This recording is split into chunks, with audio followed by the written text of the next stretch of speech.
আছেন আমাদের একজন প্রিয় মানুষ, দীর্ঘদিন ধরে প্রবাসে আছেন, কিন্তু প্রবাসে থেকেও বাংলাদেশের শেকড়ের সঙ্গে, বাংলাদেশের মানুষের সঙ্গে তার অন্তরঙ্গতা সীমাহীন। মোয়াজ্জেম হোসেন চৌধুরী, তার একটি সংগঠন আছে, সেই সংগঠনটি তিনি তিল তিল রক্ত দিয়ে গড়ে তুলেছেন।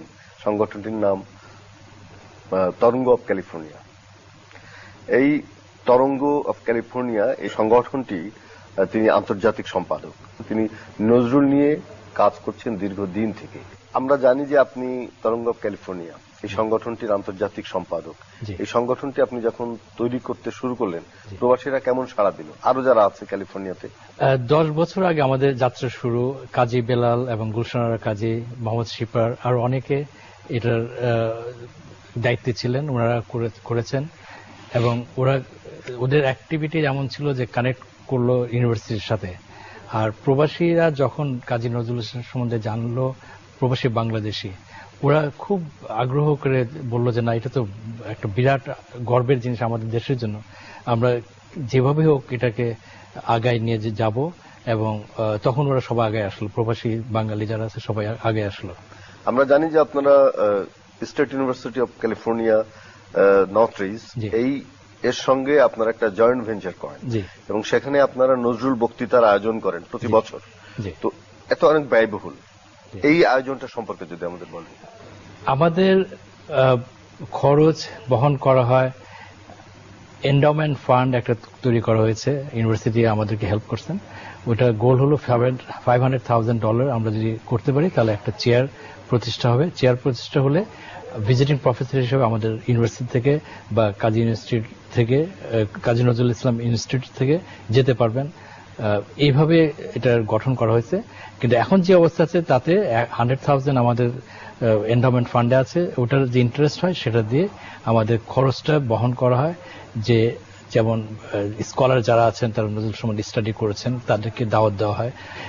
ওই খরচটা এইভাবে আমাদেরকে বহন করতে হয়। আমি জানি যে আপনি শুধু বাইরে না, আপনি বাংলাদেশেও আপনার অঞ্চলে আপনি কাজ করছেন নজরুল নিয়ে। আমাদের একটা প্রোগ্রাম হচ্ছে, হয়তো ফেব্রুয়ারির শেষ দিকে হবে, যেটা চিত্রাঙ্গন প্রতিযোগিতা কাজী নজরুল ইসলামের থিমের উপরে এবং সমস্ত দেশব্যাপী হবে। তো আমাদের গ্রাসরুট থেকে আমরা কাজ শুরু করতে যাচ্ছি।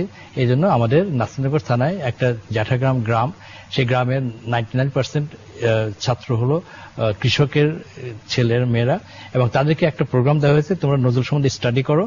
তোমরা যদি স্টাডি করো তার জন্য যা লাগে আমরা দেব। নজরুল ইনস্টিটিউট আমাদেরকে হেল্প করতেছেন এবং ওনারা নিজেরা যাবেন।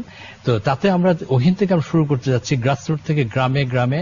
প্রত্যেক গ্রামে গ্রামে যদি কাজ হয় তাহলেই কিন্তু আমরা নজরুলকে আমাদের ঘরে রাখতে পারবো। অর্থাৎ আপনি একটা শিশু অবস্থা থেকে, কৈশোর থেকে একটা নৈতিক শিক্ষা, নজরুলের আদর্শ, অসাম্প্রদায়িক চেতনা দিয়ে আপনি তৈরি করতে চান।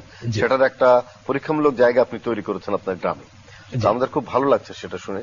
তো আরো আপনার স্বপ্ন কি নজরুল নিয়ে, বাংলাদেশ নিয়ে?